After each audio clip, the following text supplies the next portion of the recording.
ठिकाणी संपन्न होत आहे। लोकमान्य टिळकांच्या विचार प्रेरणेतून सन 1921 मध्ये कराड येथे शिक्षण मंडळ कराड या संस्थेची स्थापना झाली। लोकमान्य टिळकांच्या विचारांचा व राष्ट्रीय शिक्षणाचा प्रसार व देशसेवेच्या विचारांवर ही संस्था उभी राहिलेली आहे। तेजाची ही पवित्र ज्योत ज्ञानाचा देत आहे संदेश, तेजाची ही पवित्र ज्योत ज्ञानाचा देत आहे संदेश। युवा उद्योग आणि संशोधनातून घडो भारताचा उज्ज्वल प्रवेश, घडो भारताचा उज्ज्वल प्रवेश। दीपाच्या या मंगल प्रकाशात आपण सर्वांनी ज्ञान, संशोधन, नवोन्मेष आणि सामाजिक उत्तरदायित्व यांचा ध्यास घेऊन ही राष्ट्रीय चर्चासत्र यशस्वी करण्याचा संकल्प करूयात।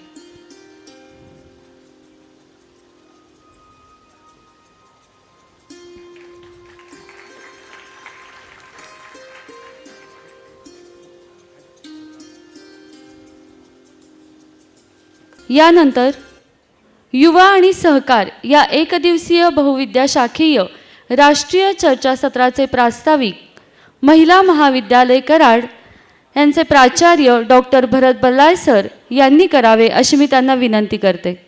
आजच्या स्वागत समारंभाला उपस्थित असणारे मान्य श्री सतीश मराठे साहेब, मराठे सरांच्या बाबतीमध्ये जेव्हा आता माझा फारसा काही हे नाही आहे, पण कालपासूनचा जो माझा अनुभव आहे की इतकी मोठी असलेली व्यक्ती किती साधेपणानं समाजामध्ये वावरू शकते, जगू शकते आणि समोर माणूस मोठा असो छोटा असो त्याचा आत्मसन्मान जपू शकते, हे मला अत्यंत आश्चर्यकारक होतं। साहेब, तुमचं स्वागत आहे। शिवाजी विद्यापीठ ज्याला आपण म्हणूया की आमच्या ह्या आजच्या राष्ट्रीय चर्चासत्राचे सहआयोजक आहेत, अगदी वेळात वेळ काढून प्राध्यापक डॉक्टर ज्योती जाधव मॅडम, प्रकुलगुरू शिवाजी विद्यापीठ कोल्हापूर या आपल्याकडे उपस्थित राहिलेले आहेत। मॅडमच्या बाबतीमध्ये ओळख तुम्हाला द्यायला नको, पण जो माझा अनुभव आहे की मॅडमचे रिसर्च पेपरचे सायटेशन्स वाचतानाच आपल्याला धाप लागते, इतका प्रचंड त्यांचा रिसर्च आहे।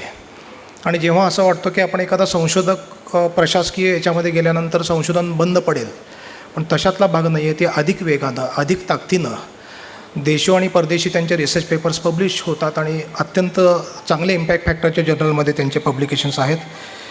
एवढंच नाही तर सहआयोजक म्हणून एक जबाबदारी असते की सहआयोजक म्हटल्यानंतर नुसती आर्थिक तर मॅडमनी आम्हाला, शिवाजी विद्यापीठ मॅडम तुम्ही आम्हाला 25,000 तुम्ही मंजूर केलेले आहेत, परंतु त्याच्याबरोबर दुसरी एक जबाबदारी असते की सहआयोजकाची जबाबदारी काय असावी, की सर्व गोष्टी मॅडमनी आज सकाळपासून बारकाईनं बघितल्या।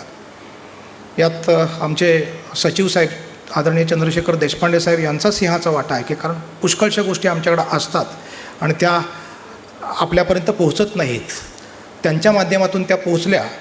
आणि मॅडमने ज्याला आपण म्हणूया की NEPला IKS जो काही आपल्याला लागू झालेला आहे, सगळ्यांना कंपल्सरी आहे, IKSचे 2 युनिट्स महिला महाविद्यालयानं त्याचा सिलेबस डिझाईन करायचा असा प्रशासकीय आदेश दिलेला आहे। आणि हा सन्मान दिल्याबद्दल मॅडम मी आभारी आहे।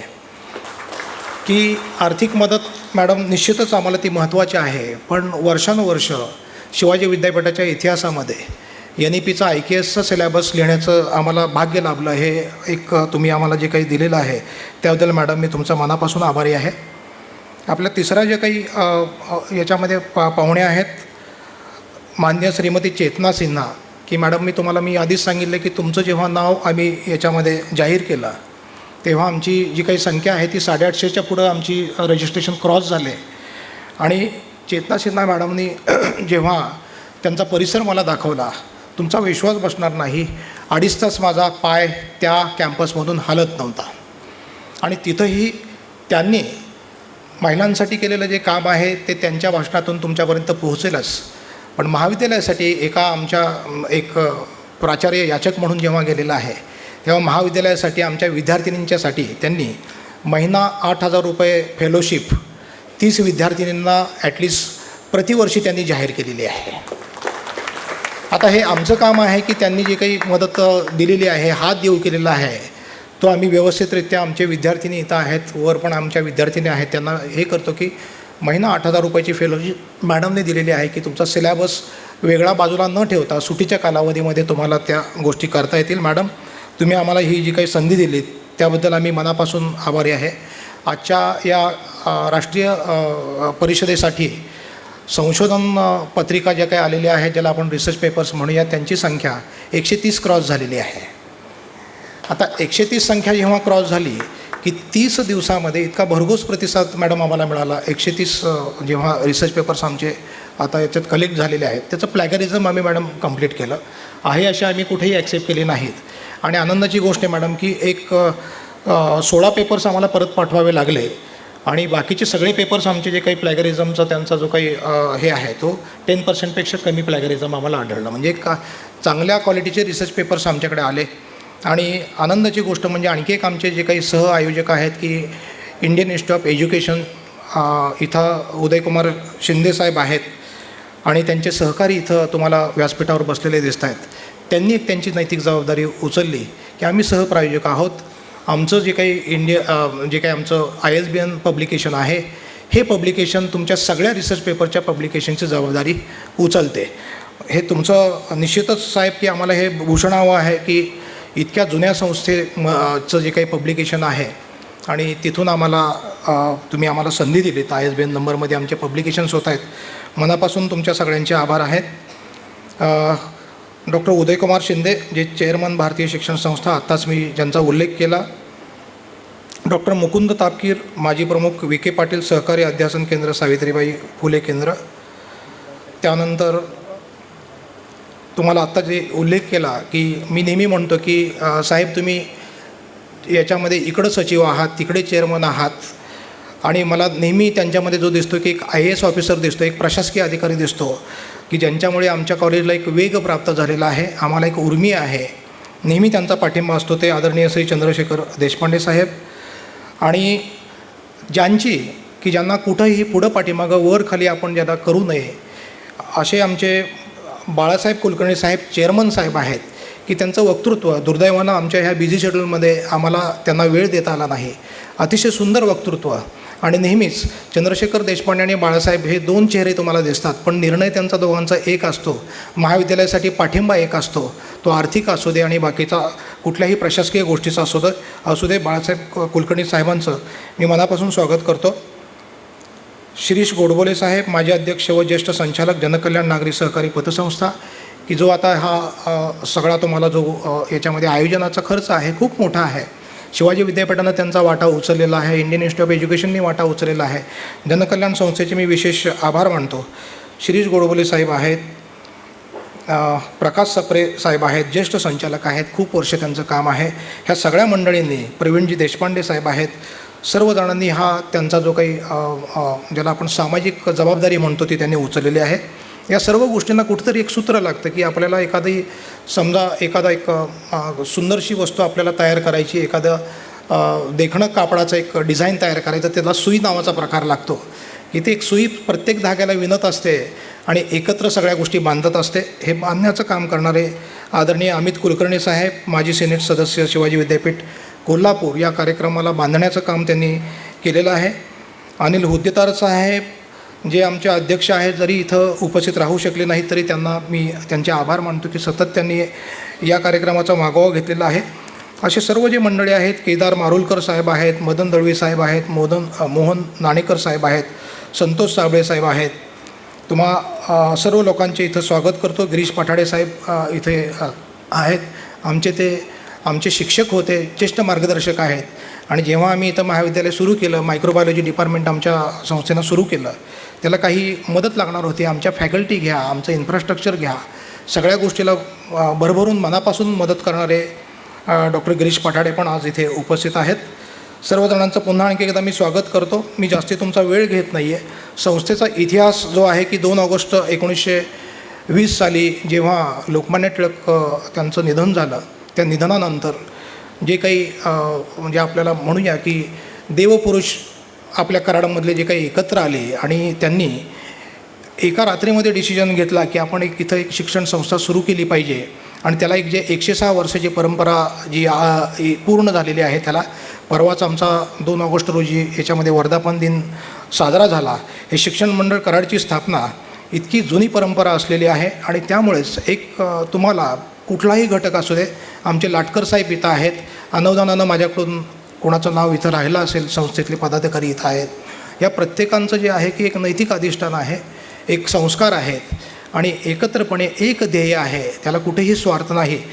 अशा प्रकारच्या संस्थेमध्ये आमचं हे महिला महाविद्यालयानं 40 वर्ष पूर्ण केलेली आहेत. महिला महाविद्यालयामध्ये अगदी याच्यामध्ये थोडक्यात सांगायचं झालं तर आमच्या महाविद्यालयाचा गेल्या वर्षीचाच आलेख मॅडम फक्त देतो. गेल्या वर्षीचे पेटंटची संख्या आमची जी आहे ती 34 आहे प्राध्यापकांची. इंटरनॅशनल पब्लिकेशन्स आमचे फक्त गेल्या वर्षीतले आहेत ते 62 आहेत. नॅशनल पब्लिकेशन्स 25 आहेत. बुक्स 5 आमच्या प्राध्यापकांनी त्याचं लिखाण केलेलं आहे. 21 अवॉर्ड्स आमच्या प्राध्यापकांना मिळालेले आहेत. आमचे स्टुडंट्स कुठेही कमी नाहीत. आमच्या स्टुडंटचे 21 पब्लिकेशन्स आहेत.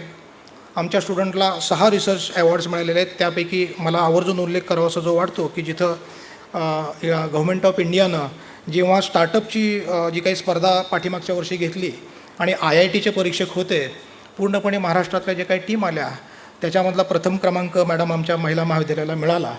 आणि IITमध्ये त्याचं प्रशिक्षण जे काही आहे ते प्रशिक्षण पण आमचे विद्यार्थी पूर्ण करून आलेले आहेत. दुसरा टप्पा जो आहे मॅडम याचा प्रशिक्षणाचा तो व्हेंचर सेंटर जे आपलं NCLच्या शेजारी आहे तिथं आमचे उद्या 21 विद्यार्थी तिथं जात आहेत प्रशिक्षणासाठी. आणि ऑक्टोबर महिन्यामध्ये साधारणतः 5 ऑक्टोबर आम्हाला टेंटेटिव्ह डेट मिळालेली आहे की तिथं दिल्ली इथे प्रशिक्षण घेण्यासाठी आमच्या ह्या विद्यार्थिनींना आमंत्रित करण्यात आलेलं आहे. असं एक उज्ज्वल याच्यामध्ये शैक्षणिक परंपरा जपलेलं हे महाविद्यालय आहे. तुमचं सर्वांचं या सोहळ्यास स्वागत आहे. विविध महाविद्यालयातून आजच्या सोहळ्यास आवर्जून उपस्थित असलेले प्राचार्य असू देत, मान्यवर प्राध्यापक असू देत आणि सगळ्यात महत्त्वाचं म्हणजे की ज्यांच्यासाठी आजचा हा सोहळा आहे की ज्यांच्यामुळं आमचं अस्तित्व आहे, आमच्या महाविद्यालयाचं असू दे, विद्यापीठाचं असू दे, हे आमचे विद्यार्थिनी वर्ग, तुमचा सर्वांचं या युवा आणि सहकार या विषयावरील 1 दिवसीय राष्ट्रीय परिषदेमध्ये मी तुमचं स्वागत करतो आणि मी माझं हे प्रास्ताविक थांबवतो. धन्यवाद. मनपूर्वक धन्यवाद सर. सरांच्या बाबतीत आवर्जून एक गोष्ट सांगावीशी वाटते की अवघ्या 25 दिवसामध्ये सरांनी या परिषदेचं आयोजन केलं आणि या परिषदेमध्ये जवळपास 100 पोस्टर्स आणि 130पेक्षा जास्त शोधनिबंध या ठिकाणी आलेले आहेत. 750पेक्षा या ठिकाणी जास्त नोंदणी झालेली आहे. सर ही सगळी आपल्या नेतृत्वाची किमया आहे. एकदा बल्लाळ सरांसाठी जोरदार टाळ्या वाजवून त्यांनी केलेल्या कार्याचं कौतुक करूया. यानंतर पुढील भागाकडे आपण वळतोय. आलेल्या प्रमुख पाहुण्यांचा या ठिकाणी स्वागत समारंभ होतोय.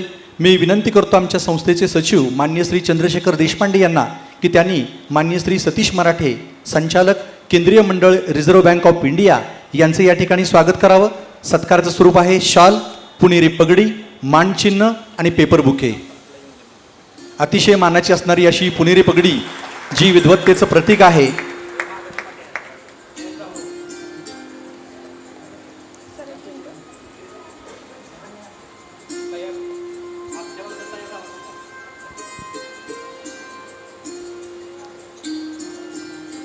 आपण कराडमध्ये आलात सर, आपलं या ठिकाणी सर्वांच्या वतीनं मनपूर्वक स्वागत करतो. यानंतर आपल्या संस्थेचे चेअरमन माननीय श्री बाळासाहेब कुलकर्णी यांना विनंती आहे की मान्य शिवाजी विद्यापीठाच्या प्रकुलगुरू प्रोफेसर डॉक्टर ज्योती जाधव मॅडम यांचं या ठिकाणी स्वागत करावं. मॅडम आपणही आमच्या महाविद्यालयास पहिल्यांदाच या ठिकाणी भेट दिली आणि काही मौलिक सूचना आम्हाला दिल्यात, त्याबद्दल आपलं मनपूर्वक स्वागत करतो.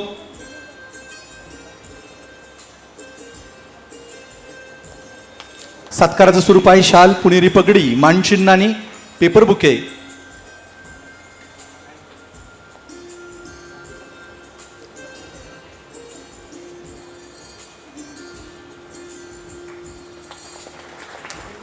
यानंतर माननीय CA श्रीश गोडबोले सर, माजी अध्यक्ष व ज्येष्ठ संचालक जनकल्याण नागरी सहकारी पतसंस्था कराड यांना मी विनंती करतो की त्यांनी माननीय श्रीमती चेतना सिन्हा मॅडम, संस्थापक अध्यक्ष मानदेशी महिला सहकारी बँक म्हसवड यांचं या ठिकाणी स्वागत करावं. अनेक मानदेशी महिलांच्या जीवनामध्ये परिवर्तन घडवणाऱ्या चेतना सिन्हा मॅडम यांचे स्वागत या ठिकाणी होतंय. सावित्रीबाई फुले यांचा शिरपेचा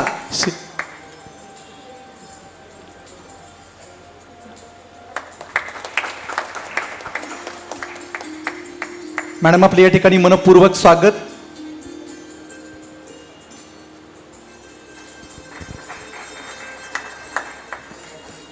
त्यानंतर माननीय डॉक्टर प्रकाश सप्रे सर, माजी अध्यक्ष व ज्येष्ठ संचालक जनकल्याण नागरी सहकारी पतसंस्था मर्यादित कराड यांना विनंती करतो की या परिषदेसाठी आम्हाला सर्वतोपरी अशा प्रकारचं सहकार्य करणारे माननीय श्री जनार्दन शिंदे सर, सेवानिवृत्त सहाय्यक निबंधक सहकारी संस्था, यांचं या ठिकाणी स्वागत करावं.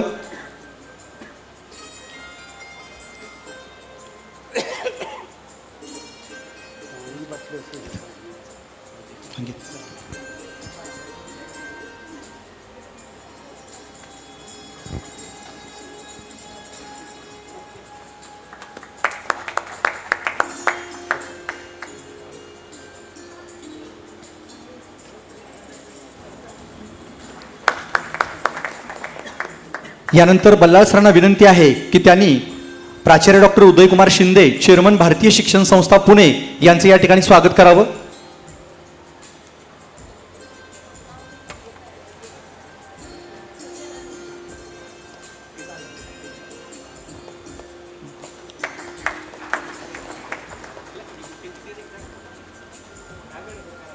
यानंतर विनंती आहे माननीय एस के आटकर सर, तज्ज्ञ संचालक जनकल्याण नागरी सहकारी पतसंस्था मर्यादित कराड, यांनी माननीय श्री अमित कुलकर्णी, सिनेट सदस्य शिवाजी विद्यापीठ कोल्हापूर, यांचं या ठिकाणी स्वागत करावं.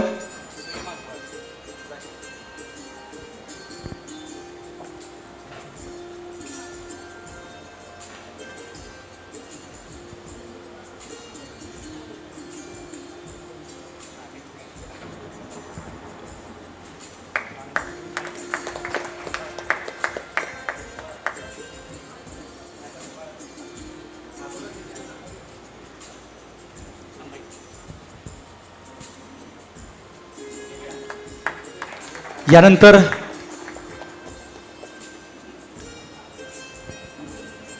बल्लाळ सरांना विनंती आहे की त्यांनी ज्यांच्या मार्गदर्शनाखाली हे राष्ट्रीय चर्चासत्र आयोजित केलं ते माननीय श्री बाळासाहेब कुलकर्णी, चेअरमन शिक्षण मंडळ कराड, यांचं या ठिकाणी स्वागत करावं.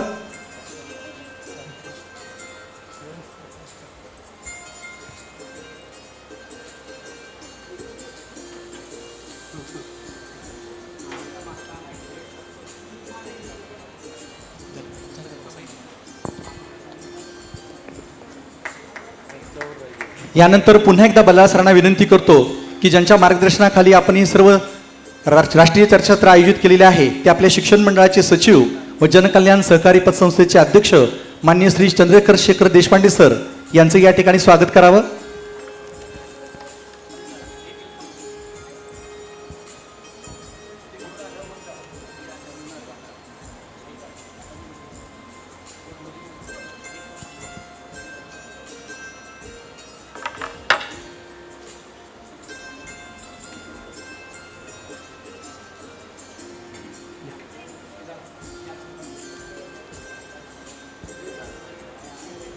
सर, आपलं खूप मोलाचं मार्गदर्शन या परिषदेसाठी आम्हाला लाभलेलं आहे, त्याबद्दल पुन्हा एकदा आपलं मनपूर्वक स्वागत करतो.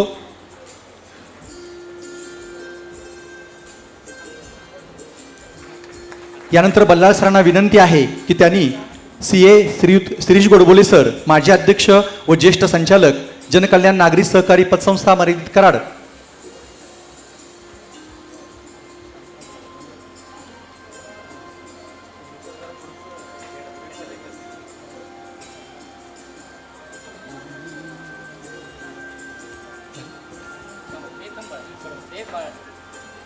यानंतर माननीय श्री राजेंद्र लाटकर साहेब, सहसचिव शिक्षण मंडळ कराड, यांना विनंती आहे की त्यांनी माननीय श्री मदन दळवी, प्रशासन अधिकारी भारतीय शिक्षण संस्था पुणे, यांचं या ठिकाणी स्वागत करावं.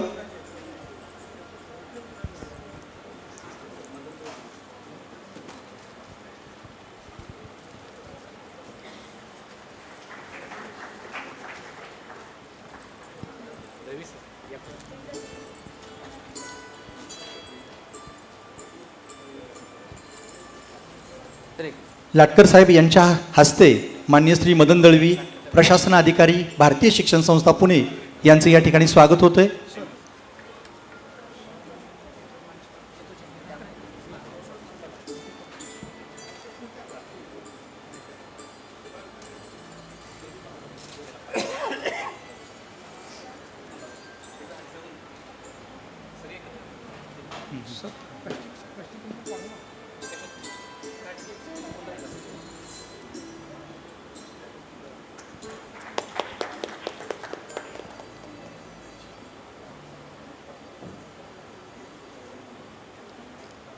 धन्यवाद सर. यानंतर डॉक्टर अखिलेश शिंदे, संयोजक सचिव, बहुविद्याशाखीय राष्ट्रीय चर्चासत्र यांना विनंती आहे की माननीय श्री मोहन नाणेकर, संचालक JP नाईक केंद्र, भारतीय शिक्षण संस्था पुणे यांचं स्वागत करावं.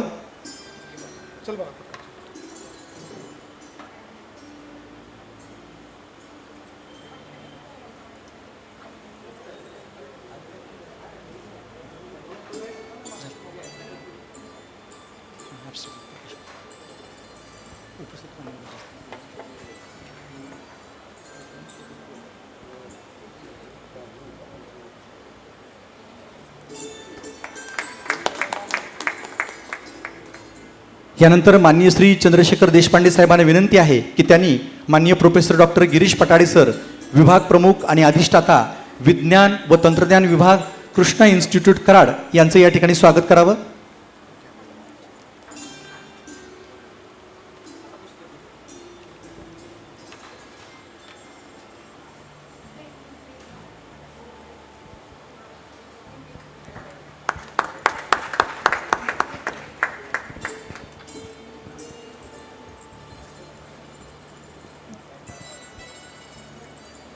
धन्यवाद. शिक्षण मंडळ कराड संचालित महिला महाविद्यालय कराड आणि शिवाजी विद्यापीठ कोल्हापूर, भारतीय शिक्षण संस्था पुणे सर्व मान्यवरांना विनंती आहे की आपण स्थानापन्न व्हावं. शिक्षण मंडळ कराड संचालित महिला महाविद्यालय कराड आणि शिवाजी विद्यापीठ कोल्हापूर, भारतीय शिक्षण संस्था पुणे, जनकल्याण नागरी सहकारी पतसंस्था मर्यादित कराड यांच्या संयुक्त विद्यमाने एक दिवसीय बहुविद्याशाखीय राष्ट्रीय चर्चासत्र आयोजित करण्यात आलेले आहे. या चर्चासत्रासाठी शिक्षण मंडळ कराडचे चेअरमन, व्हाईस चेअरमन, अध्यक्ष, उपाध्यक्ष, सर्व काउन्सिल सदस्य तसेच जनकल्याण नागरी सहकारी पतसंस्थेचे अध्यक्ष, उपाध्यक्ष, मुख्य कार्यकारी अधिकारी, भारतीय शिक्षण संस्थेचे सर्व पदाधिकारी या सर्वांचं मी पुन्हा एकदा स्वागत करून हा स्वागत सोहळा या ठिकाणी संपन्न झाला असं जाहीर करतो. धन्यवाद.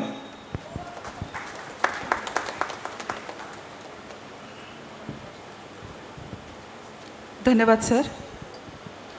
ज्ञान हीच खरी समाज परिवर्तनाची शक्ती आहे आणि संशोधन हे त्या ज्ञानाला दिशा देणारे दीपस्तंभ आहे. आजच्या या राष्ट्रीय परिषदेच्या निमित्तानं आपल्या सर्वांसाठी एक अत्यंत अभिमानाचा आणि ऐतिहासिक क्षण अनुभवण्याची संधी लाभत आहे. अल्पावधीत अवघ्या काही दिवसांच्या अथक परिश्रमातून देशभरातील संशोधकांकडून तब्बल 130 संशोधन निबंधांची नोंद झालेली आहे. ही संख्या केवळ एक आकडा नसून संशोधनावरील विश्वास, ज्ञानाची ओढ आणि आपल्या महिला महाविद्यालयाच्या शैक्षणिक गुणवत्तेची साक्ष आहे. या सर्व संशोधन निबंधाचे ई-बुक स्वरूपात प्रकाशन होत आहे. हे ई-बुक संशोधकांच्या विचारांच्या व्यापक व्यासपीठ देणारे आणि ज्ञान परंपरेला समृद्ध करणारे ठरेल असा आम्हाला विश्वास आहे. व्यासपीठावरील सर्व मान्यवरांना विनंती करते की त्यांनी प्रकाशन सोहळा संपन्न करावा. व्यासपीठावरील सर्व मान्यवरांच्या शुभ हस्ते या राष्ट्रीय चर्चासत्रामध्ये विविध महाविद्यालयांमधील प्राध्यापक, संशोधक विद्यार्थी आणि विद्यार्थी यांच्याकडून जे रिसर्च पेपर मिळाले आहेत त्या सर्व रिसर्च पेपरच्या ॲब्स्ट्रॅक्ट्स बुकचं प्रकाशन या ठिकाणी सर्व मान्यवरांच्या शुभ हस्ते केलं जात आहे. सर्व मान्यवरांना विनंती आहे आपण ॲब्स्ट्रॅक्ट बुकचं या ठिकाणी अनावरण करावं. यानंतर काहीच दिवसात भारतीय शिक्षण संस्था पुणे यांच्या सहकार्याने आपण जे रिसर्च पेपरचं पब्लिकेशन करणार आहोत ते देखील लवकरात लवकर पूर्ण होईल. धन्यवाद.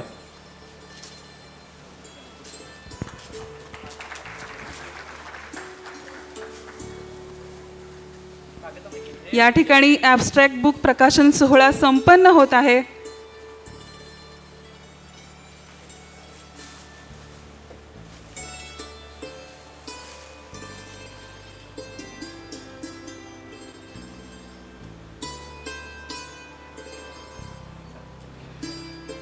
सर्व मान्यवरांना विनंती करते की त्यांनी स्थानापन्न व्हावे.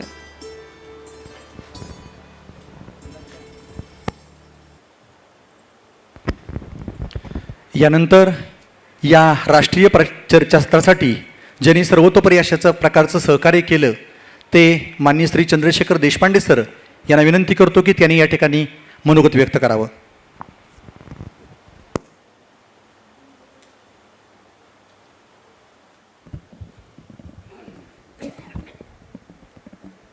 सर्वांना नमस्कार.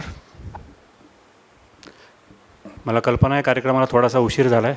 मी फक्त आपली 4 मिनटं घेईन, जास्त वेळ घेणार नाही. दोन्ही यजमान संस्थांचा पदाधिकारी म्हणून एक सभाशास्त्राचा भाग म्हणून स्वागतपर मनोगत व्यक्त करायची जबाबदारी माझ्यावरती सोपवलेली आहे. ती मी अगदी थोडक्यात पूर्ण करेन. मला कल्पना आहे सर्व विद्यार्थी आणि सर्व प्राध्यापक त्यांच्या पुढच्या अभ्यासपूर्ण सेशनसाठी मराठे साहेबांच्या, चेतना सिन्हा मॅडमच्या आणि दुपारी बी पवार साहेबांच्या सेशनसाठी इथं आलेले आहेत. याची जाणीव ठेवून केवळ एक सभाशास्त्राचा भाग म्हणून मी एक 4 मिनटामध्ये माझं स्वागतपर मनोगत व्यक्त करतो.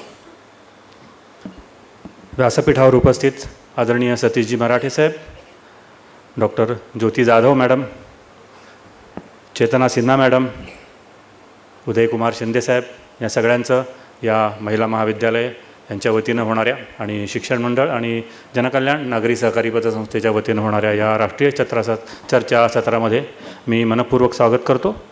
तसंच या कार्यक्रमाच्या निमित्तानं व्यासपीठावर आणि व्यासपीठासमोर उपस्थित असणारे जनार्दन शिंदे साहेब, अमित कुलकर्णी सर, माझे सहकारी आणि ज्येष्ठ मित्र शिरीष गोडबोले सर, मदन दळवी, मनोमोहन नाणेकर, गिरीश पठाडे सर, या सर्वांचंही या ठिकाणी मी मनपूर्वक स्वागत करतो. सगळ्यात महत्त्वाचं म्हणजे या चर्चासत्रासाठी भरभरून प्रतिसाद देणारे तुम्ही सर्व विद्यार्थी, तुमचे प्राचार्य, सर्व महाविद्यालय आणि प्राध्यापक, मला सांगायला आनंद वाटतो. आणि व्यवस्थेवरती पण थोडासा ताण पडला आहे की साधारण या 400 कपॅसिटीचं हे प्रेक्षागृह आहे, पण काल संध्याकाळपर्यंत 750 या ठिकाणी डेलिगेट्सचं नोंदणी झालेली होती. त्यामुळं आम्ही असा विचार केला की आमच्या महाविद्यालयाच्या विद्यार्थिनींना आमच्या महाविद्यालयामध्येच हा कार्यक्रम आम्ही लाईव्ह स्ट्रीमिंगद्वारे 200 विद्यार्थिनी आम्ही तिथेच थांबवल्यात. नाहीतर या थिएटरच्या कपॅसिटीचा विचार करता थोडी गैरसोय झाली असती. परगावचे लोक तुम्ही आमचे पाहुणे आहात, त्यामुळं तुम्हाला प्राथमिकतेनं या ठिकाणी तुमचं स्वागत करणं ही आमची मनीषा होती. त्याप्रमाणे तुम्ही खूप मनापासून सहभाग दिला. तुमचे प्राचार्य, तुमचं महाविद्यालय आणि तुम्ही सर्व विद्यार्थी या सर्वांचं या यजमान संस्थांच्या वतीनं मी मनापासून स्वागत करतो. आत्ता बोलताना अनेक वेळा उल्लेख झाला, शिक्षण मंडळ कराड ही 105 वर्षापूर्वी म्हणजे 1921 साली स्वर्गीय लोकमान्य टिळक यांची स्मृती चिरंतन राहावी या उद्देशानं स्थापन झालेली संस्था आहे. सध्या या संस्थेच्या 17 शाखा आहेत. साधारणपणे 10,000 विद्यार्थी या ठिकाणी शिक्षण घेतात. त्यापैकी एक शाखा म्हणजे महिला महाविद्यालय कराड 1986 साली त्याची स्थापना झाली. आता उल्लेख केला की यावर्षी याच महिन्यामध्ये मला वाटतं त्याला 40 वर्ष पूर्ण होत आहेत. ह्याचं आणखी एक वैशिष्ट्य म्हणजे सातारा जिल्ह्यातलं पहिलं महिला महाविद्यालय आहे.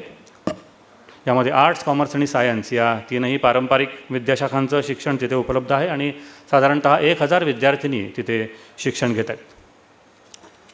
आजच्या चर्चासत्राचा जो गाभा आहे सहकार, 1904 साली तो भारतामध्ये आला, महाराष्ट्रात पण आला, पण तो रुजला हा स्वातंत्र्योत्तर काळात. आपण सर्वांना माहिती आहे की सातारा, सांगली, कोल्हापूर हे जिल्हे सहकारासाठी मुद्दामून खास सुपीक भूमी ठरले. इथं सहकार नुसताच वाढला नाही तर फोफावला देखील. पहिला सहकारी कारखाना, साखर कारखाना 1951 साली पद्मश्री विठ्ठलराव विखे पाटील यांनी नगर जिल्ह्यामध्ये प्रवरानगर या ठिकाणी काढला. तसंच बॅरिस्टर धनंजयराव गाडगीळ, वैकुंठभाई मेहता हे सर्व या सुरुवातीचे प्रणेते जर म्हणलं आपण त्यांना महाराष्ट्रामध्ये किंबहुना देशामध्ये सहकार आणणे, तो रुजवणे, समजून घेणे आणि देशभर त्याचा प्रसार करणे हे तिन्ही मंडळींचं योगदान हे दीपस्तंभाप्रमाणे आहे.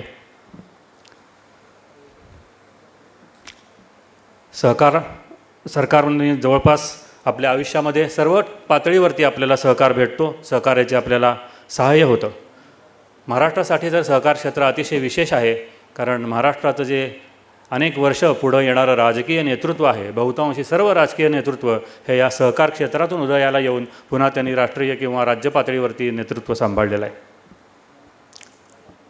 1951 म्हणजे जवळजवळ 75 वर्ष झाली सहकार महाराष्ट्रामध्ये येऊन, भारतामध्ये येऊन. 75 वर्षात हा सहकार आता कुठंपर्यंत आलेला आहे. या सहकाराची मूलतत्त्व कोणती आहेत? आणि या सहकाराचं भविष्य काय असेल. याबरोबरच या सहकार क्षेत्राला युवक करिअर म्हणून फार मोठी प्राथमिकता देतात असंही काही अनुभवाला येत नाही. खरं तर सर्वसमावेशक आणि आपलं जीवनमान उंचावणारा सहकार या युवकांनीच पुढे न्यायचा आहे. जिल्हा पातळीपासून राज्य पातळीपासून देश पातळीवर याची धुरा सांभाळायची आहे. या सर्वाची अधिकृत माहिती आजच्या तरुणांपर्यंत, आजच्या विद्यार्थ्यांपर्यंत पोहोचावी.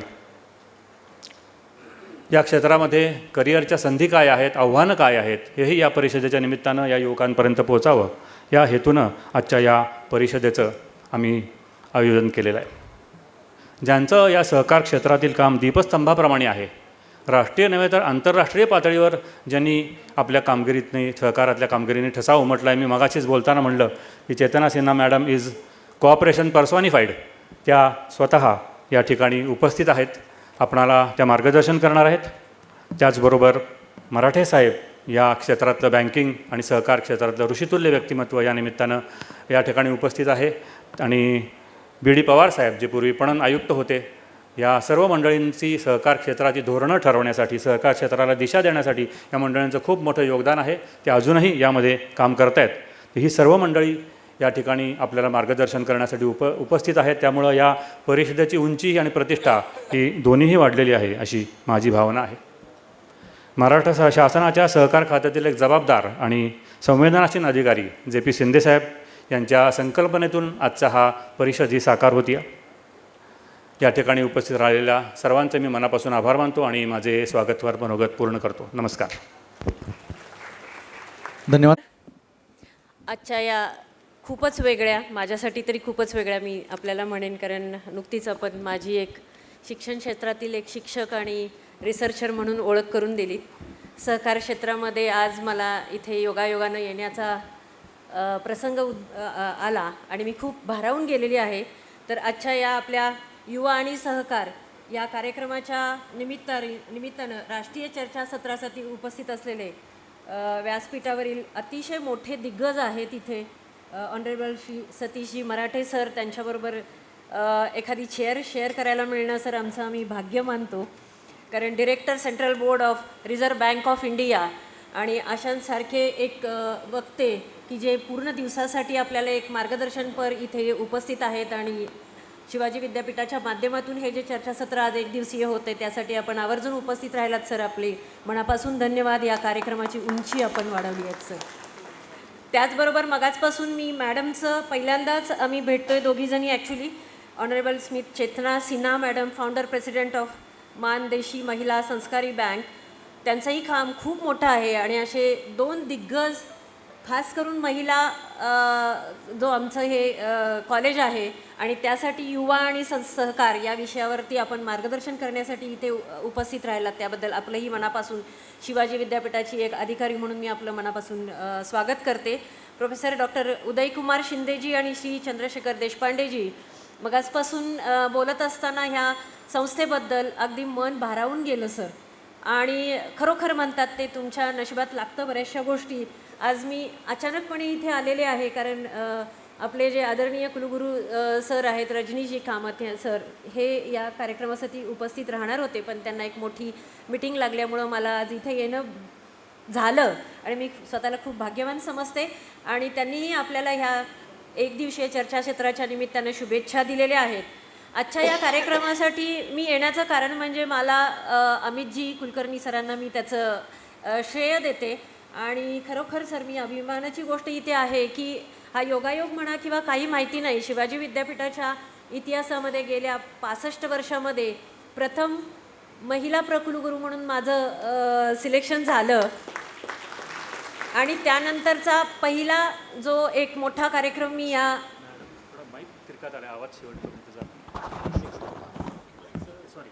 झालं आणि अरे बापरे खूपच मोठं प्रथम महिला प्रकुलगुरू म्हणून मी माझं जेव्हा सिलेक्शन झालं आणि त्याच्यानंतरचा हा पहिलाच माझा महिला महाविद्यालयातला कार्यक्रम आहे. हा मला वाटतं खूप मोठा योगायोग आज आहे आणि अमितजींच्या माध्यमातून हे शक्य झाल्यामुळं अमितजींचे पण मी मनापासून हार्दिक अभिवादन करते. आजच्या या कार्यक्रमासाठी तसं बघायला गेलं तर मी फार ऑड मॅन आउट असल्यासारखं मला थोडंसं वाटलं. पण मी म्हटलं ठीक आहे की शिक्षण क्षेत्रामध्ये आपल्याला काम करायचं आहे तर आपल्याला सहकाराची जाणीव तर असायलाच पाहिजे. बऱ्याच वेळेला आम्ही शिक्षण क्षेत्राशी रिलेटेड खूप साऱ्या गोष्टी बोलतो, रिसर्चशी रिलेटेड खूप साऱ्या गोष्टी बोलतो. पण मगाचपासून जेव्हा मी या महिला महाविद्यालयाच्या प्रांगणात जवळपास 1.5 ते 2 तास मी इथे फिरते आहे आणि मला खूप अभिमानाची गोष्ट अशी वाटली की कारण का की शिक्षण मंडळ कराड ही शिक्षणाची गंगोत्रीच आहे आणि त्यांच्या या माध्यमातून जेव्हा ह्या सगळ्या स्वर्गीय लोकमान्य टिळक पुण्यस्मरणार्थ कराड येथे जिल्हा सातारा महाराष्ट्र येथे राष्ट्रीय विचारांची शिक्षण देणारी संस्था शिक्षण मंडळ कराड व टिळक महाविद्यालय याची स्थापना 1921 झाली आणि मला वाटते की त्याला बरोबर 100 वर्ष पूर्ण झालेली आहेत. तर आमच्या परिवाराच्या मार्फत मी त्यांना खूप साऱ्या शुभेच्छा आणि असंच काम करत राहावं. शिक्षण क्षेत्रातील एक विद्यापीठाची प्रकुलगुरू म्हणून मला या संस्थेचं कौतुक जरूर करावंसं वाटेल सर, कारण मगाचपासून मी खूप साऱ्या वेगवेगळ्या त्यांच्या उपक्रमांना भेटले आणि आपल्यासमोर 1-2 शब्दामध्ये त्यांची स्तुती सुमनं केल्याशिवाय मला राहणार नाही. म्हणून मला हे बोलण्याचं माझं मी कर्तव्य आणि माझा अधिकारही मानते. या शिक्षण संस्थेनं भारताला काय दिलं तर भारताचे उपपंतप्रधान व आधुनिक महाराष्ट्राचे शिल्पकार स्वर्गीय यशवंतरावजी चव्हाण आणि महाराष्ट्र विधानसभेचे माजी सभापती स्वर्गीय V.स. पागे यांच्यासारखे माजी विद्यार्थी या शिक्षण संस्थेनं दिलं. आत्ता आम्ही बऱ्याच वेळेला त्या एका वास्तूमध्ये गेलेलो होतो, त्यावेळेला त्या वास्तूमध्ये त्यांनी वापरलेली पुस्तकं त्यांची किंवा त्यांच्या वस्तू याचं जे अतिशय म्हणजे म्हणू काय की एखाद्या देवळामध्ये देवाची पूजा जशी करावी त्या पद्धतीनं त्यांनी या सगळ्या गोष्टींची जपणूक करून ठेवलेली आहे. मला अत्यंत आनंद झाला सर की त्यानिमित्तानं आमचं इथं येणं झालं आणि ह्या गोष्टी आम्हाला बघण्याची संधी मिळाली. ही जी शिक्षण संस्था आणि महिला महाविद्यालय आहे त्यांच्या निमित्तानं मला खास करून इथे आवडलेलं आणि आवर्जून आपल्यासमोर आणण्यासारखं मला वाटलं की हे जे इन्स्टिट्यूट आहे त्याच्यामध्ये कृष्णा काटचं institute for skill development and research सेंटरची स्थापना झालेली आहे. सध्या त्यांच्यामध्ये मला वाटलं कॉम्प्युटर लॅब, वायफाय जनरेटर आणि एक शेतकऱ्यांच्यासाठीची म्हणून एक वेगळ्या पद्धतीची सॉईल आणि वॉटर लॅबची ॲनालिसिसची लॅब आपल्याकडे एक नॅशनल लेवलची आहे. आणि बल्लाळ सरांच्या निमित्तानं सर पण एक मोठे चांगले शैक्षणिक क्षेत्रामध्ये नाव कमावलेले व्यक्ती आहेत आणि त्यांच्या निमित्तानं मला वाटते महिला महाविद्यालयामध्ये ही प्रथमतः अशा पद्धतीची सुरुवात झालेली आहे की जेणेकरून ह्या एक शिक्षण संस्थेमार्फत कमीत कमी खर्चामध्ये आपल्या अवतीभोवतीच्या शेतकऱ्यांना त्याचा कसा फायदा करून देण्याचं कामही हे करते. आणि त्याचबरोबर मला खूप साऱ्या गोष्टी मुलींच्यासाठी इथे घडतात. म्हणजे पहिल्यांदा सहकार आणि युवा ह्या बाबतीतलं एका महिला महाविद्यालयानं पुढाकार घेणं हे मला अतिशय आवडलं सर आणि त्यासाठी मनापासून जोरदार त्यांच्या सगळ्यांसाठी टाळ्या वाजवाव्याशा वाटतात. कारण बऱ्याच वेळेला आपण बघतो की इंडियन सिनॅरिओजमध्ये जर एका शिक्षण क्षेत्रामध्ये मला इथे खास करून नमूद करावंसं वाटतं की आज जर एक सिनॅरिओ आपण बघितला तर जवळपास 65 ते 70% मुली उच्च शिक्षणामध्ये आहे आणि त्यांचा टक्का दिवसेंदिवस वाढत आहे.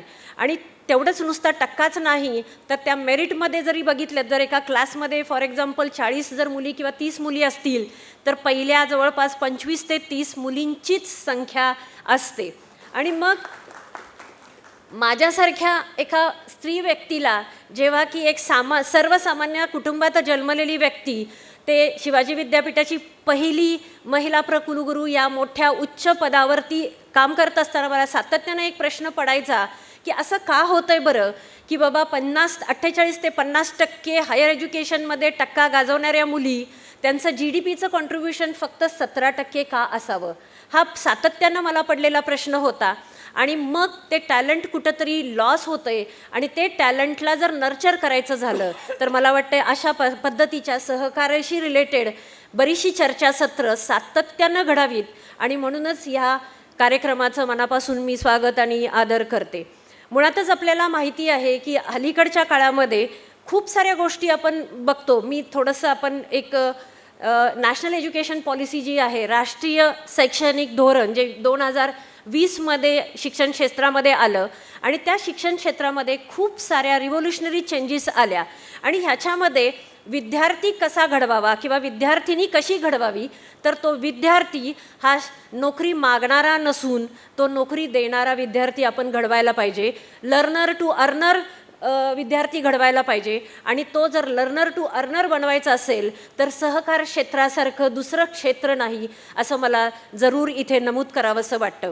आज आपल्याला माहिती आहे की जे विकसनशील देश आहेत किंवा ते विकसनशील देश जेव्हा डेव्हलपिंग कंट्रीजमधून डेव्हलप्ड कंट्रीजमध्ये गेले त्यावेळेला मला वाटतं की त्यांनी फक्त सहकाराची जी बीजं आहेत ती प्रत्येक तळागाळातल्या व्यक्तीच्या मनामध्ये रुजवली आणि म्हणून त्याच पद्धतीचा एक अजेंडा घेऊन जर आपण पुढं गेलो तर मला वाटतं की आपले आदरणीय प्रधानमंत्री जे नरेंद्र मोदीजी आहेत त्यांनी बघितलेलं विकसित भारताचं जे स्वप्न आहे ते पूर्ण करण्यासाठी आपल्या सगळ्यांचा तिथे हातभार लागेल.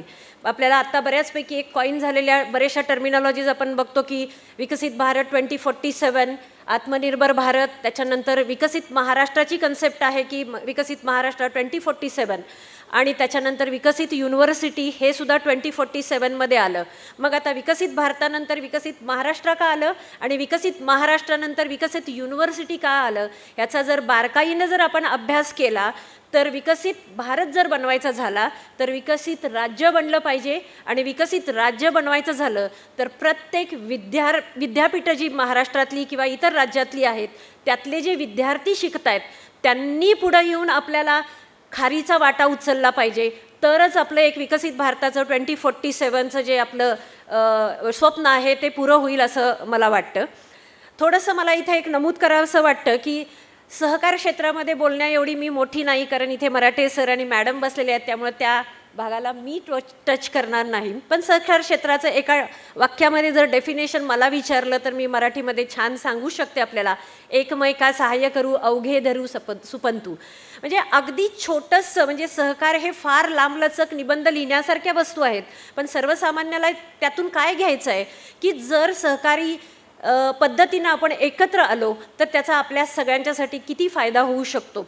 सध्या आपल्याला माहिती आहे की आपल्या भारत हा शेतीप्रधान देश आहे आणि त्याला जर एका वेगळ्या स्ट्रॉंग पॉईंटच्या अँगलनं जर मांडावंसं वाटेल तर मला त्याला 6Dच्या फॉर्ममध्ये मांडावं असं वाटेल की भारताची जी आपले प्लस पॉईंट्स आहेत त्यातलं पहिलं प्लस पॉईंट आहे ते म्हणजे डेमोग्राफी. तर डेमोग्राफी म्हणजे काय स्पेल आउट केलं जातं. भारतासारखा शेतीप्रधान हा देश हा युवांचा देश म्हणून मानला जातो कारण युवा म्हणजे जे अर्थकरणामध्ये आपलं योगदान देऊ शकतात कमावू शकतात याचं जे एज आहे ते भारतासारख्या देशाला खूप जास्ती आहे आणि त्यामुळं त्याचं एक आपल्याला डिस्क्रिप्शन की जे सहकारासाठी हे अत्यंत चांगलं उदाहरण आहे असं मला स्वतःला वाटतं. दुसरं D आहे ते डेमोक्रॉसी. लोकशाही पद्धतीनं स्वतःसाठी स्वतःच्या मनाप्रमाणे आणि स्वतःच्या हक्कानं सर्व गोष्टी आपल्याला ज्या त्या ठिकाणी मिळत जातात आणि भारतासारखं ते उत्तम एक उदाहरण आहे की ते सहकाराचं एक उत्तम उदाहरण म्हणून बनू शकतं असं मला वाटतं. तिसरं एक फार मोठं आपल्या भारताला लाभलेलं एक वरदान असं म्हणायला लागेल की डायव्हर्सिटी. आपले जर भारताची पूर्ण डायव्हर्सिटी आपण जर बघितली प्रत्येक राज्य बघितलं तर त्याची संस्कृती वेगळी आहे त्याची खाद्य संस्कृती वेगळी आहे त्यातले आचार वेगळे आहेत विचार वेगळे आहेत व्यवहार वेगळा आहे परिधान वेगळा आहे आणि जितकी आपल्याकडं डायव्हर्सिटी जास्त आहे तेवढ्या आपल्याला रोजगाराच्या संधी जास्त आहेत आणि त्याही आपल्याच ठिकाणी. आणि ह्या जर रोजगाराच्या संधींचा आपल्याला सोनं करून विकसित भारताचं 2047चं स्वप्न जर आपलंही स्वप्न आणि आपल्या भारत देशाचं स्वप्न जर पूर्ण करायचं झालं तर या डायव्हर्सिटीचा आपण कसा वापर करू शकतो आणि आपली युवा शक्ती त्याप्रमाणे आपण एका सहकाराच्या माध्यमातून कशी डेव्हलप करू शकतो ही मी तुम्हाला एक जाता जाता इथं हिंट देऊ इच्छिली. आणि त्याच्यानंतरचा येतो तो कारण आजची युवा पिढी आहे ती सगळी बोटावरती त्यांचं सगळं जग अवलंबून आहे. त्यांना एका क्लिकवरती सगळी इन्फॉर्मेशन पाहिजे असते. तर अशा या युवा पिढीला आत्ताच्या सहकाराच्या माध्यमातून जर आपण डिजिटल पॉवरचा वापर केला मला सांगायला खूप आनंद वाटेल की भारतासारखा देश आत्ता इतकं टॅलेंट त्याच्यामध्ये ठासून भरलेलं आहे कारण शिक्षण क्षेत्राच्या माध्यमातून सर्व जगामध्ये आमचं फिरणं होत असतं. सगळ्या भारतातल्या विद्यापीठांच्यामध्ये वेगवेगळ्या मोठ्या सभांना येणं जाणं तसं आमचं फिरणं होत असतं आणि तिथे आम्हाला बघितल्यानंतर असं वाटतं की ह्या युवा पिढीमध्ये टॅलेंट अतिशय ठासून भरलेलं आहे आणि अशा ह्या युवा पिढीला जर आपण डिजिटल साधनं उपलब्ध करून एक्झिस्टिंग सहकारामधली जरी उदाहरणांची त्यांना जर पॉप्युलरायझेशन केलं तर हेच मॉडेल आपलं एक जगातलं एक उत्तम मॉडेल बनू शकेल. आणि म्हणून मला ह्या डिजिटल पॉवरचा ह्या सहकाराच्या माध्यमातून खूप मोठ्या प्रमाणात वापर करावा असं एक युवा पिढीला मी सांगू इच्छिते. आणि सगळ्यात महत्त्वाचं म्हणजे डायस्पोरा ही कुणालाच न लाभलेली ही गोष्ट आहे की जी फक्त आपल्या भारताकडे आहे. आणि त्याचा एक मराठीमध्ये अर्थ जर म्हटलं तर खूप जास्ती संख्येनं आपल्याकडचे टॅलेंटेड विद्यार्थी म्हणूया आपण ते भारताच्या बाहेर आहेत. विकसित देशांमध्ये ते चांगल्या चांगल्या मोठ्या मोठ्या हुद्द्यांवरती ते लोक काम करत आहेत.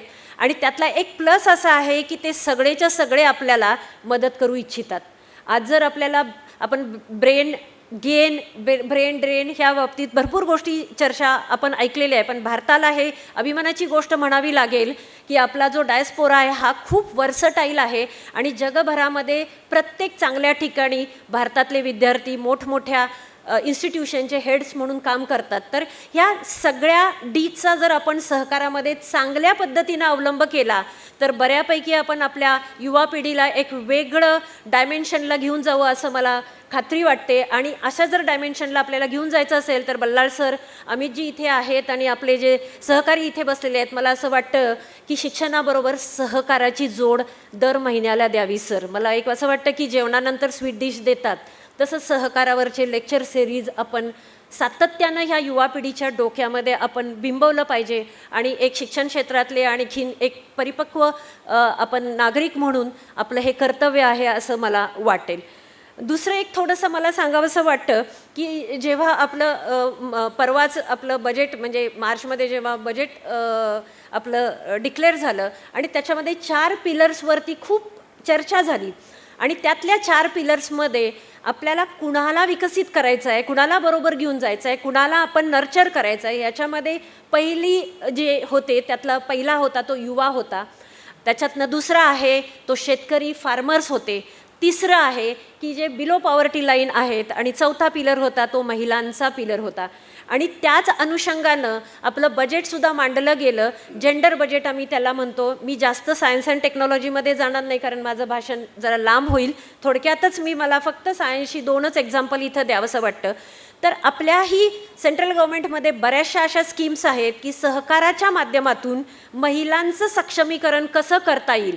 जर तुम्ही काही विकसनशील देशांचा इतिहास बारकाईनं पाहिला तर त्या बारकाईनं जर अभ्यास केलात तर जो घटक आहे, कारण जनरली आपण जेव्हा पॉप्युलेशन बघतो तेव्हा मेल आणि फिमेलची संख्या ऑलमोस्ट इक्वल असते. भारतामध्येही तशीच आहे, 48-49% आहे. आणि बऱ्यापैकी 48-49%मध्ये आणि टॅलेंटेड विमेन्स कुठल्याही पद्धतीचे अर्थार्जनाचं काम करत नाहीत.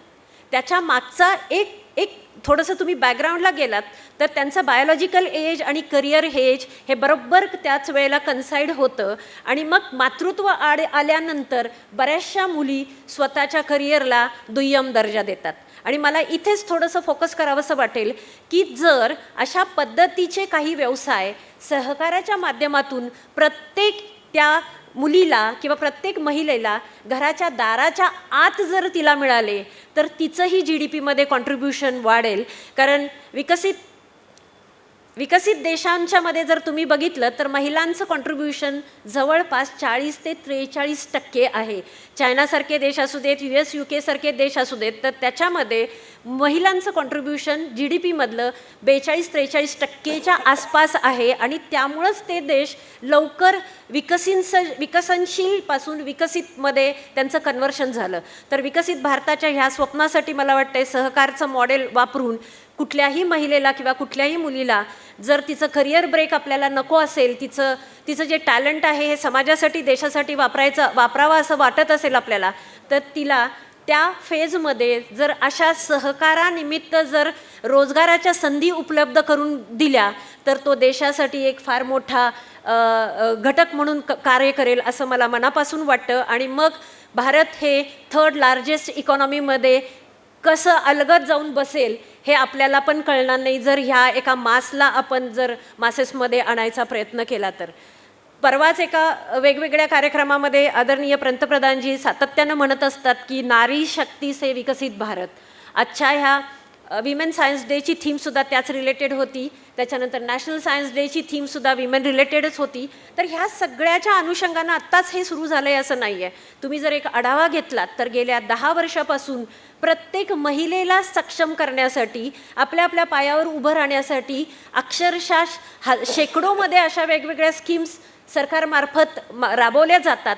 तर ह्या काय स्कीम्स आहेत याचासुद्धा कुठंतरी चर्चासत्राच्या माध्यमातून सातत्यानं ह्या विद्यार्थिनींच्या समोर आणि मग त्या विद्यार्थिनींनी त्यांच्या संपर्कात येणाऱ्या प्रत्येक महिलेच्या समोर ह्या जर योजनांची जर पाठपुरावा केला तर मला वाटतंय की विकसित भारताचं स्वप्न पूर्ण करायला आपल्याला एक रोल मॉडेल म्हणून आपण बघू. बऱ्याच वेळेला जर समजा मला एखादा उद्योग समजा चालू करायचा असेल तर सहकाराचं मॉडेल कसं उपयोगी पडेल. एक छोटंसं सायन्समधलं मी आपल्याला उदाहरण देईन आणि थांबते. आपल्याला माहिती आहे की कुठलंही नोकरी करणं फार सोपं आहे. कारण एक आपला बायोडाटा असतो, एक फाईल घेऊन जायचं, इंटरव्ह्यू द्यायचं, त्यांना पटलं तर आपल्याला हो म्हणतील, नोकरी केली, 11 ते 5 नोकरी केली, आपलं घर चालू राहतं. Most of the women's prefer this type of comfort job because of the dual responsibilities they have in their life. आणि ती ड्वेल रिस्पॉन्सिबिलिटी आहे आणि म्हणूनच आपला समाज आत्ता खूप चांगल्या सुस्थितीत आहे. कारण भारतीय महिलांचं हे कुणी त्यांच्यावर लादलेलं नाही, पण त्यांनी ते स्वीकारलेलं आहे की मला घरही सांभाळायचं आहे आणि मला नोकरी किंवा देशाच्या प्रगतीसाठी सुद्धा तितकाच हातभार लावायचा आहे.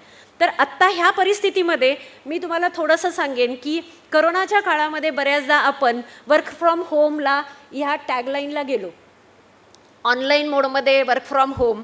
पण आपल्याला किती जणांना माहिती आहे की वर्क फ्रॉम होमचं एक म्हणतात ना एक रोल मॉडेल इंडियानं जगासाठी केव्हाच देऊन दिलेलं आहे. आणि मी ते साधं उदाहरण मी तुम्हाला इथं सांगते की रोजच्या आहारात आपल्या घरात खाणारा लिज्जत पापड हे अतिशय उत्तम सहकाराचं उदाहरण आहे आणि वर्क फ्रॉम होमचं उदाहरण आहे. इथं कुठल्याही महिलेला हा प्रसंग येत नाही की मी घरातून बाहेर गेले तर माझ्या घरच्यांचं काय होणार आहे, मी एखादा प्रोडक्ट मी कुठं बाजारात जाऊन विकू कसा, मला कोण मदत करेल का नाही, मला पैसे मिळतील का नाही, ही चिंताच नाही आहे त्या बिचारीला. आणि तिचं शिक्षण तिथे आड येत नाही किंवा तिचं कसं दिसणं तिथे आड येत नाही, मी काय बोलू हे आड येत नाही. तर अशा पद्धतीचे सहकारातली जर आपण रोल मॉडेल असणारे बरेचशी उदाहरणं जर महिलांना आणि मुलींना जर देऊ शकलो तर मला वाटतंय आजच्या या चर्चासत्राचं प्लस होईल. कारण लिज्जत पापडचा बिझनेस चालू झाला 80 रुपयांपासून आणि आत्ता त्याचा टर्नओव्हर आहे 1,600 CR आणि तो दुसरा कुणीही केला नाही तर अगदी घरगुती साध्या महिलांनी मिळवलेला आहे. तर हे उत्तम सहकाराचं उदाहरण आहे. सहकाराच्या निमित्ताने एक शेवटचं गोष्ट ॲज अ सायंटिस्ट म्हणून, कारण माझं शास्त्रज्ञ म्हणून मी स्वतः बायोकेमिस्ट्री आणि बायोटेक्नॉलॉजी एरियामध्ये मेडिकल बायोटेक्नॉलॉजीमध्ये माझं स्वतःचं खूप काम आहे. आणि मी आपल्याला सांगू इच्छिते की कुठलाही एखादा उद्योग किंवा व्यवसाय चालू करायचा झाला तर पहिल्यांदा महिलेला हा एक प्रश्न पडतो की मी पैसे कुठून आणू, मला माझ्यासारखीच कोणी लोक मदतीला भेटतील का, किंवा हे सगळं करूनसुद्धा मी जर एखादा प्रॉडक्ट तयार केला तर तो मार्केटमध्ये मी विकू शकू का. तर ह्या सगळ्या प्रश्नांच्या उत्तर पण आपल्या भारत सरकारच्या बऱ्याचशा योजनांमध्ये आहे. आणि ॲज अ सायंटिस्ट म्हणून मी आपल्यासमोर हे सांगू इच्छिते, तुम्ही गुगल आउट करा म्हणजे आपल्याला कळेल की आत्ता भारतामध्ये आपल्याला माहिती आहे की CSIRच्या 100पेक्षा जास्त मोठ्या लॅब्स आहेत सर. आणि त्या CSIRच्या जेवढ्या लॅब्स आहेत त्याच्यामध्ये जवळपास 40% महिला शास्त्रज्ञ काम करतात.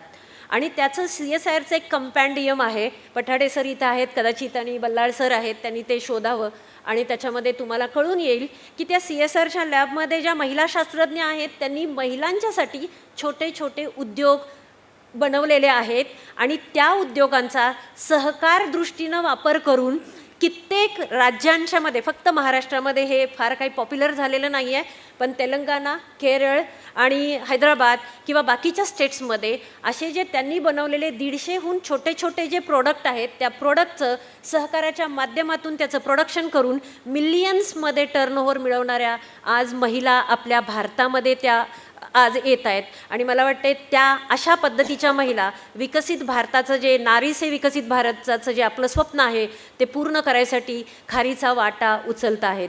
आजच्या या खूप वेगळ्या आगळ्या कार्यक्रमाच्या निमित्तानं पुन्हा एकदा मी आपल्या आयोजकांचं मनापासून आभार मानते. कारण एक सायंटिस्ट म्हणून सहकार क्षेत्रातलं माझं जे मत होतं, मला माहिती नाही ते किती योग्य आहे अयोग्य आहे, पण मला जे वाटलं ते एक्सप्रेस करायची मला आज इथे संधी मिळाली. आणखीन मी जे काही बोललेले आहे कदाचित आपल्याला थोडंफार आवडलं असेल मला माहिती नाही, पण मी अशी अपेक्षा करते की थोडंसं इररिलेव्हंट आहे का ते पण मला माहिती नाही. You can assess it. पण मला हे माझी जे मनातली तळमळ होती खास करून मुलींच्या बाबतीत, कारण हा माझा प्रकुलगुरू म्हणून पदाचा चार्ज घेतल्यानंतर इतक्या साऱ्या मुली असणार आहेत, तर त्या मुलींच्यासाठी कदाचित हे रोल मॉडेल असू शकेल. म्हणून मी माझ्या स्पीचचे बरेचसे डायमेन्शन्स बदलले आणि मला इथे परत एकदा बोलवलं आणि बोलण्याची संधी दिलीत याबद्दल मी आयोजकांचे मनापासून आभार मानेन. जय हिंद, जय महाराष्ट्र.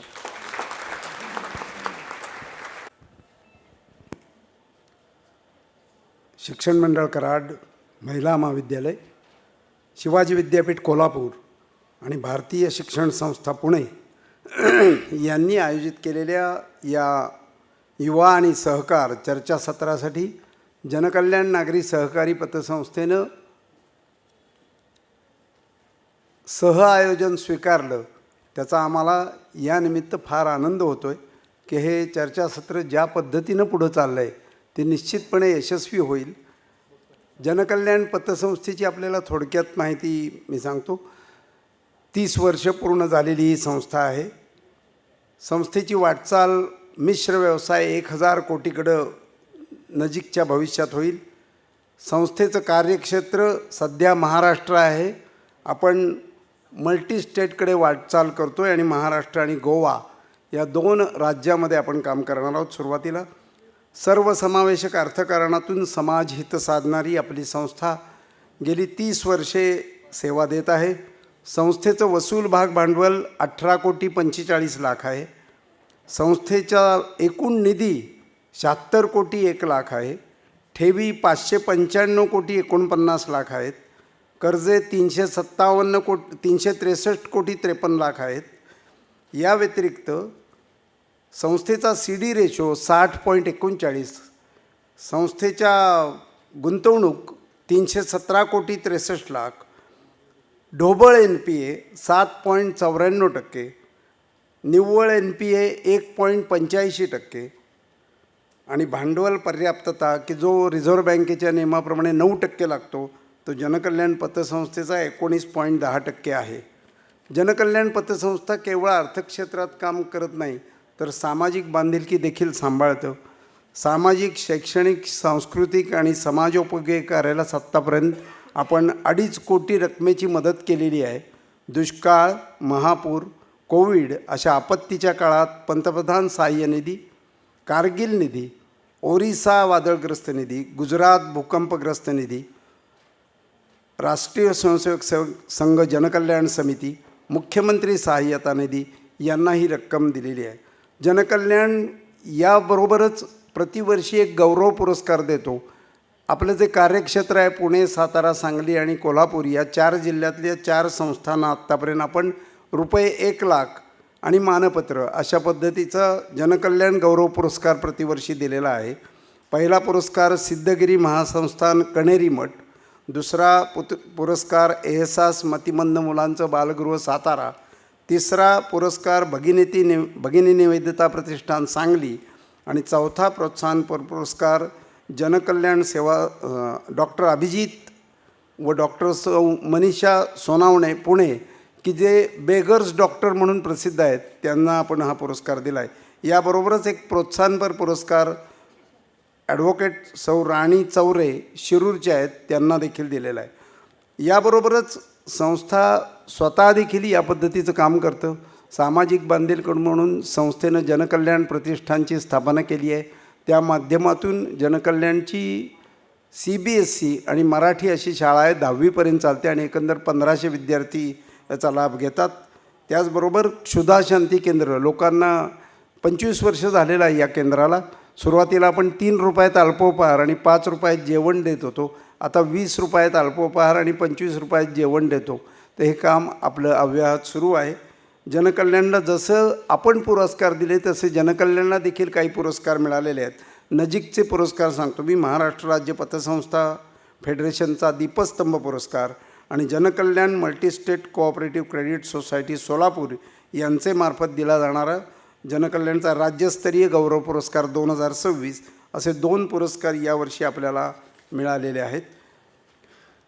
आज या कार्यक्रमाचं जे आयोजन झालं त्या आयोजनामध्ये या तिन्ही संस्थांनी जे सहयोग दाखवला त्यामुळं याचं आपल्याला आयोजन चांगल्या पद्धतीनं करता आलं. या कार्यक्रमाला आलेले प्रमुख पाहुणे माननीय श्री सतीशजी मराठे हे या कार्यक्रमाला उपस्थित राहिले, त्याबद्दल त्यांचे मी आभार मानतो. आपल्याला माहितीसाठी ते सहकार भारतीचे देखील संस्थापक अध्यक्ष आहेत आणि दुसरं म्हणजे नुकतंच त्यांनी अमृत महोत्सव पूर्ण केलेला आहे, आपण त्यांना आभार मानूया. सहकार क्षेत्रात काम करणं हे फार अवघड आहे, त्यामुळं जे लोक काम करतात ते खरंच फार मोठे कष्ट उभारून काम करतात. आपल्याच भागातल्या माननीय चेतना सिन्हा यांनी माणदेशी बँक काढून जी काही कामाची सहकारी क्षेत्राची मेड त्या ठिकाणी रोवली त्याबद्दल त्यांना देखील मी धन्यवाद देतो. ते या कार्यक्रमाला आपल्यासमोर आपले विचार मांडतीलच.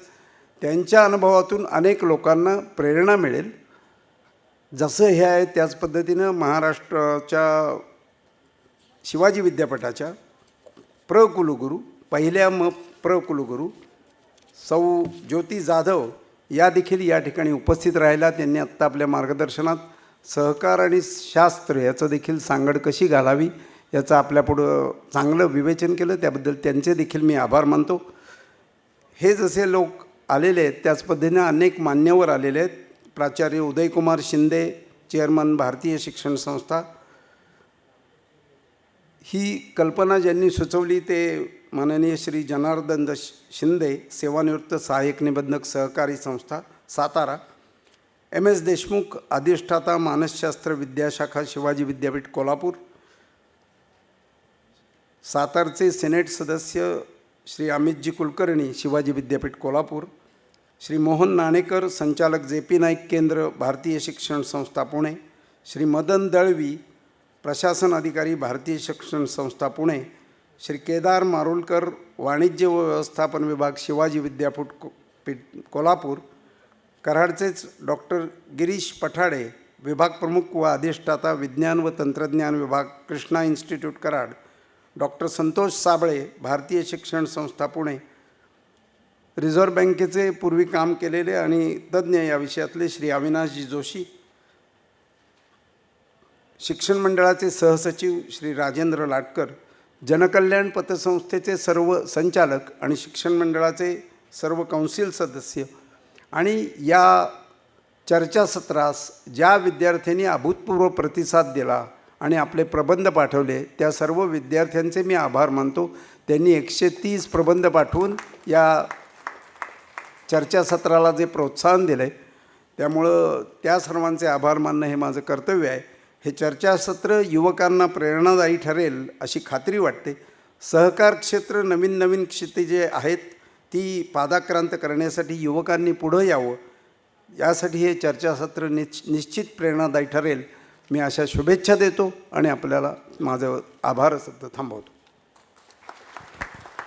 मनपूर्वक धन्यवाद सर. चर्चासत्राचा मुख्य उद्देश हा होता की ज्यांनी सहकार क्षेत्रामध्ये अनेक वर्ष काम केलेलं आहे, अनेक संस्थांना मार्गदर्शन केलेलं आहे, असं सहकार क्षेत्रातील एक ऋषितुल्य व्यक्तिमत्व आदरणीय मराठे सर यांचा आणि युवकांचा संवाद झाला पाहिजे. युवकांना त्यांनी मार्गदर्शन करावं या उद्देशातून या चर्चासत्राची खरं तर निर्मिती झालेली आहे. त्यामुळे या चर्चासत्राचे प्रमुख मार्गदर्शक आदरणीय मराठे सर, या सेशनचे सत्राध्यक्ष professor doctor AK Patil sir, आजीव सदस्य रयत शिक्षण संस्था, प्रोफेसर अर्थशास्त्र विभाग, सद्गुरू गाडगे महाराज महाविद्यालय कराड यांचं आणि त्याचबरोबर आपणा सर्वांचं या ठिकाणी मी प्रथमतः मनपूर्वक सहर्ष स्वागत करतो. आत्ताचं हे जे सत्र आहे ते youth in banking and finance through cooperative या विषयावरती सर आपणाला संवाद साधणार आहेत. खरं तर मी प्रास्ताविक आणि परिचयामध्ये फारसा वेळ घेणार नाही, परंतु काही गोष्टी या ठिकाणी नमूद करणं आवश्यक आहे. मराठे सरांचा परिचय खूप मोठा आहे सरांनी स्ट्रिक्टली सांगितलेलं अगदी मोजक्या गोष्टी, पण सर या आमच्या युवा सहकाऱ्यांना हे माहीत असलं पाहिजे की आज आपणाला मार्गदर्शन करण्यासाठी ज्या या ठिकाणी आपण उपस्थित आहात, आपण कोणत्या संस्थांसोबत कोणत्या स्तरावरती आपण आत्तापर्यंत काम केलेलं आहे. म्हणून सर मी फक्त 2 मिनिट अधिकची घेणार आहे. सरांनी मुंबई विद्यापीठातून वाणिज्य आणि कायदा या फॅकल्टीमधून पदवी प्राप्त केलेली आहे. सोबत पत्रकारितेमध्ये सुद्धा त्यांनी सुवर्णपदक प्राप्त केलेलं होतं. बँक ऑफ इंडिया, त्याचबरोबर द युनायटेड वेस्टर्न बँक यासारख्या प्रतिष्ठित बँकांमध्ये त्यांनी नोकरी, मुख्य कार्यकारी अधिकारी आणि अगदी अध्यक्ष, चेअरमन या पदांपर्यंत त्यांनी सेवा बजावलेली आहे. सर्वात महत्त्वाचं 35,000पेक्षा अधिक सहकारी संस्था संलग्न असणारी देशातील सर्वात मोठी स्वयंसेवी संस्था म्हणून ज्या सहकारी संस्थेला ओळखलं जातं ती म्हणजे सहकार भारती. त्या सहकार भारतीचे सर संस्थापक अध्यक्ष आहेत आणि सध्या राष्ट्रीय कार्यकारिणी परिषदेचे सदस्य म्हणून सर काम करत आहेत. या देशातील अनेक सहकारी संस्थांना एकत्रित करून त्यांना मार्गदर्शन करून सहकाराची जी काही बीजे आहेत ती अगदी तळागाळापर्यंत रुजवण्याचं काम या संस्थेच्या माध्यमातून केलं जात आहे. सहकारी क्षेत्रात संशोधन करण्याच्या उद्देशाने स्थापन करण्यात आलेल्या centre for studies and research in corporation या संस्थेचे देखील सर संस्थापक संचालक आहेत. आणि सगळ्यात महत्त्वाचं विद्यार्थी मित्रांनो, विशेष करून 3 गोष्टी आवर्जून लक्षात घ्या. भारतीय रिझर्व्ह बँक केंद्रीय मंडळाचे सन्माननीय सर संचालक आहेत. राष्ट्रीय गृहनिर्माण बँकेचे सर संचालक आहेत आणि नाबार्डचे सर संचालक आहेत. एकच व्यक्ती राष्ट्रीय स्तरावरती या 3 अत्यंत मोठ्या संस्थांमध्ये संचालक स्वरूपामध्ये काम करतात. ही सरांच्या गेल्या अनेक वर्षातील कामाची पोचपावती आहे, हे म्हटलं तर ते चुकीचं ठरणार नाही. त्याचबरोबर सामाजिक जीवनामध्ये पालघरमध्ये मूकबधीर आदिवासी मुलांसाठी जी निवासी शाळा आहे त्याच्या स्थापनेमध्ये सुद्धा सरांचा खूप महत्त्वाचा वाटा आहे.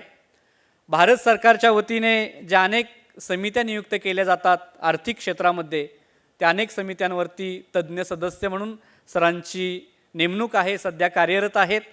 विशेष म्हणजे भारत सरकारचे सन्माननीय जे अर्थमंत्री आहेत त्यांच्यासोबत अनेक अर्थसंकल्पाबाबत बैठकांमध्ये सहकाराचे प्रतिनिधी म्हणून सर सहभागी होत असतात. आणि सरांना इफ्कोने सहकार क्षेत्रातील कामगिरीबद्दल सहकारिता रत्न पुरस्कार दिलेला आहे.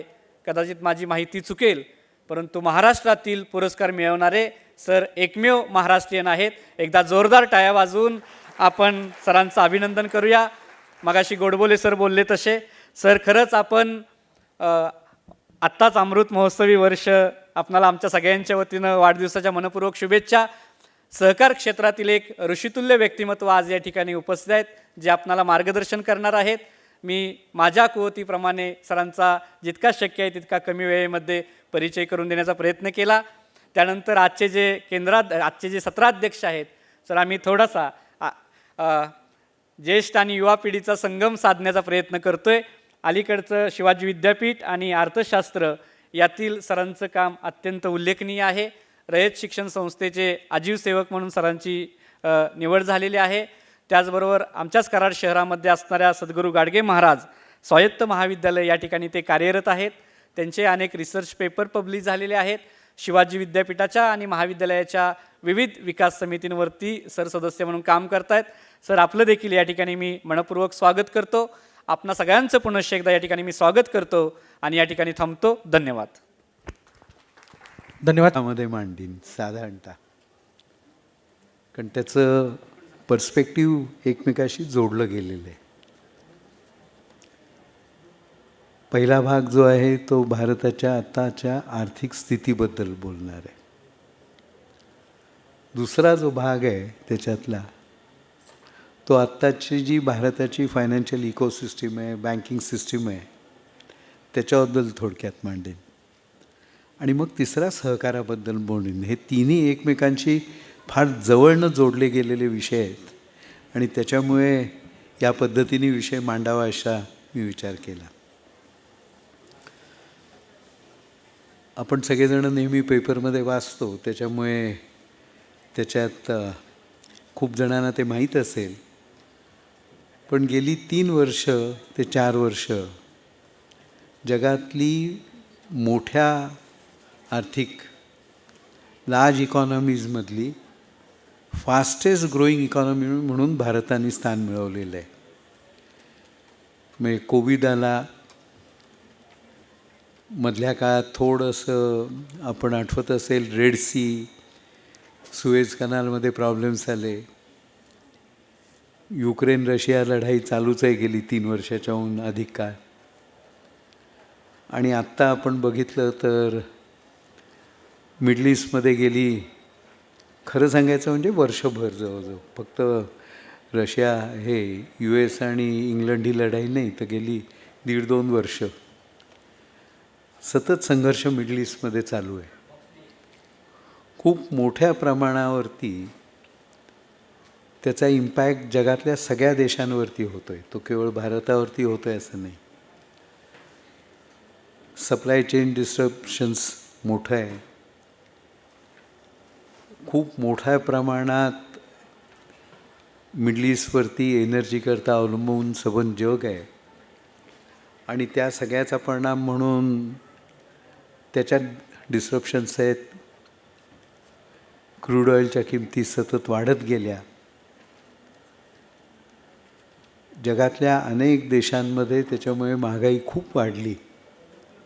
आपल्याकडे पेपरमध्ये फक्त आपल्याकडच्याबद्दलच थोडं येतं, पण जगात अनेक ठिकाणी महागाई खूप वाढली.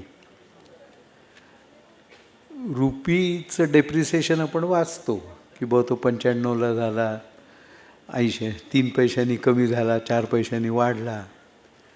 आणि मग आपण बघतो की अरे हे रुपीचं डेप्रिसिएशन खूप झालं. पण जगात सगळ्याच देशांचं हे असं चाललेलं आहे आता कमी जास्ती प्रमाणात. त्याच्यामुळे ह्या सगळे स्ट्रेन्स असताना देखील Indian economy is doing extremely well. आणि ह्या सगळ्या ह्याच्यात म्हणायचं झालं तर आपले 3ही सेक्टर्स, मॅन्युफॅक्चरिंग, ॲग्रिकल्चर आणि सर्व्हिसेस सेक्टर्स, हे तिघांचं कामकाज उत्तम चाललेलं आहे. खूप लोकांना माहीत नसतं, पेपरमध्येही फार येत नाही, पण आपल्याकडच्या मॅन्युफॅक्चरिंग सेक्टरचं कपॅसिटी युटिलायझेशन 70% वर आज आहे. आणि अगदी तुम्ही नुकतीच बातमी वाचली असेल की प्रायव्हेट सेक्टर देखील इन्व्हेस्टमेंट आता मोठ्या प्रमाणावर कॅपिटल इन्व्हेस्टमेंट करायला सुरुवात झाली. रिसर्च आणि इनोव्हेशनमध्ये फॉर द फर्स्ट टाईम यावर्षी प्रायव्हेट सेक्टरची इन्व्हेस्टमेंट ही गव्हर्मेंट इन्व्हेस्टमेंटपेक्षा वाढली. त्याच्यामुळे फक्त गव्हर्मेंटच कॅपिटल एक्सपेंडिचर करत आहे असं चित्र आता न राहता देशातले सगळे उद्योग व्यवसाय हेही आता मोठ्या प्रमाणावर करत आहेत. आपल्याकडे स्टार्टअप्स खूप वाढले, युनिकॉर्न्स खूप वाढले.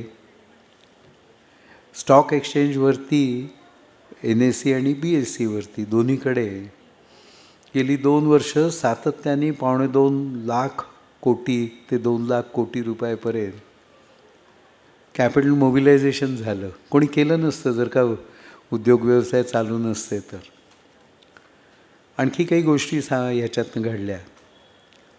आपण सध्या सगळेजण एल निनोच्या निमित्ताने खूप गोष्टी ऐकतो, वाचतो. एल निनो अनेक वेळा आलेला आहे, यापूर्वी पण आला आहे, आत्ताही आला आहे.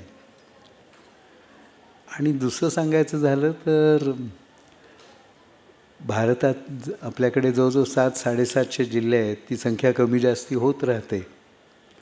दरवर्षीच साधारण 80 ते 100 जिल्ह्यांमध्ये वेदर कंडिशन्स याचा निगेटिव्ह इम्पॅक्ट काही ना काहीतरी होत असतो. त्याच्यावरती आपल्याला काही परिणाम होत नाही. भारताचा जो फूड सिक्युरिटी म्हणून स्टॅच्युटरी रिझर्व्ह आहे तो जितका कायद्याने असायला पाहिजे त्याच्या तिप्पट आपल्याकडे आहे. जगातल्या अनेक देशांना आपण अन्नधान्य पुरवतो आहे. ट्रम्पनी टॅरिफ लावून देखील आपले एक्सपोर्ट्स कमी झालेले नाहीत कुठल्याही प्रकाराने, किंवा इनफॅक्ट एक्सपोर्ट्स वाढले, डायव्हर्सिफाय झाले, हेही आपल्याला सर्वांना लक्षात येत राहील. आणि ह्या सगळ्या गोष्टीचा परिणाम करत असताना ज्या इन्क्लुझिव्ह पॉलिसीज गेली 10-12 वर्ष विशेष करून मोदी सरकार आल्यानंतर ज्या राबवल्या जात आहेत, त्याचे पॉझिटिव्ह परिणाम आपल्याला दिसायला लागले आहेत. मायक्रो फायनान्सबद्दल आपण खूप ऐकतो आणि मायक्रो फायनान्स म्हटलं की जनधन अकाउंट फक्त लोकांच्या समोर येतात. मायक्रो फायनान्सचे आणखी 3-4 अँगल्स आहेत. जसं अकाउंटमध्ये पैसे भरता आले पाहिजेत, तसे पैसे पाठवता पण आले पाहिजेत, कर्जही घेता आलं पाहिजे. आणि ह्या मायक्रो फायनान्सचे आणखी 2 अँगल्स आहेत. तो म्हणजे त्याचं प्रत्येकाला इन्शुरन्स कव्हर मिळालं पाहिजे. आणि त्याची पुढची स्टेज आहे की त्याला पेन्शनसारखी काही ना काहीतरी लाँग टर्म व्यवस्था इव्हॉल्व झाली पाहिजे. गेल्या 10 वर्षात ह्या सगळ्या फ्रंट्सवरती आपलं कामकाज उत्तम झालं आहे.